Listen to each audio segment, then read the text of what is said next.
जंगल में अब कई दिनों से बारिशें चल रही थी। बारिशों के कारण कोई भी पक्षी अपने घर से नहीं निकल पा रहा था। फिर एक दिन रानो मिट्ठू को फोन लगाती है। मिट्ठू भाई, मैं तो घर में बैठी बैठी बोर हो रही हूँ, क्यों ना हम सब मिलकर इकट्ठा हो और मैं सबके लिए कुछ बढ़िया सा खाने को बना लेती हूँ। आप कबूतर को भी फोन कर दें और आते हुए गोरी और कालू को भी लेते आना। ठीक है रानू बहन, ये तो आपने बिल्कुल सही सोचा। मैं भी बारिशें देख देख कर बोर हो रहा था। मैं भी कबूतर को फोन कर देता हूँ और गोरी और कालू को भी उनके घर जाकर कह देता हूँ कि हम सब चिड़िया के घर इकट्ठा हो रहे हैं। फिर मिट्ठू कबूतर को भी फोन कर सब बता देता है। ठीक है मिट्ठू, जब सब इकट्ठा हो रहे हैं तो मैं भी आ जाता हूँ। नहीं तो मुझे इतनी तेज बारिश में बाहर निकलने से बहुत डर लगता है। ये तो तुम ही सोच लो, तुम्हें घर रहना है या हम सब के साथ चिड़िया के घर इकट्ठा होना है। चिड़िया बहुत स्वादिष्ट भोजन बना रही है। फिर मिट्ठू बारिश में गोरी और कालू के घर जाता है। गोरी और कालू, हम रानू के घर इकट्ठा हो रहे हैं सब, और रानू ने तुम दोनों को भी बुलाया है। तुम हमारे साथ चल रहे हो रानू के घर। रानू खाने के लिए भी कुछ स्वादिष्ट बना रही है। खाने का नाम सुनते ही कालू उठकर बैठ जाता है। क्या रानो खाने के लिए भी कुछ बना रही है? फिर तो मैं जरूर चलूँगा रानो के घर तुम्हारे साथ। बारिश में रानो के पंखों से बना हुआ खाना खाकर तो मज़ा ही आ जाएगा। तुम चलो मिट्ठू, मैं आ रही हूँ तुम्हारे पीछे पीछे। रानू को कहना जो कुछ भी बनाए थोड़ा ज़्यादा ही बनाए, कई दिन हो गए कुछ अच्छा खाए हुए।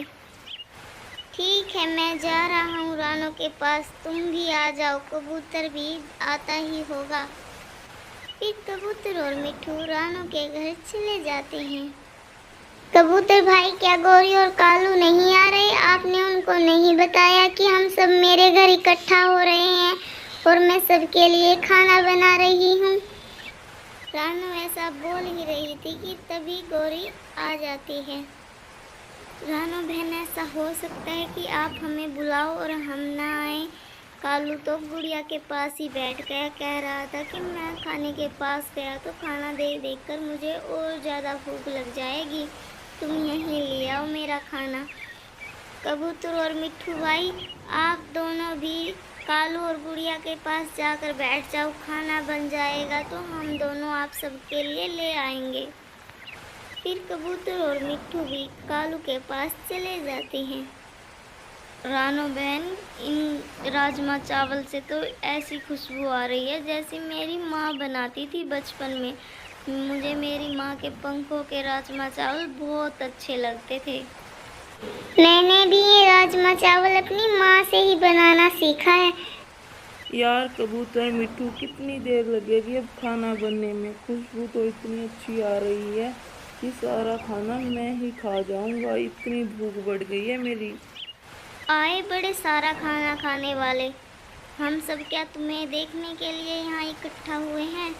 और रानू ने इतने सारे राजमा चावल बनाए हैं कि हम सब पेट भर कर खा सकते हैं। गोरी और रानू सबको राजमा चावल दे देती है और सब खाने लगते हैं।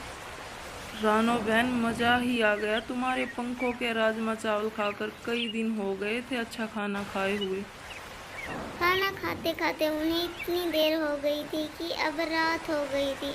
फिर सब रानू के घर ही रुक जाते हैं और सारी रात बातें करते हैं।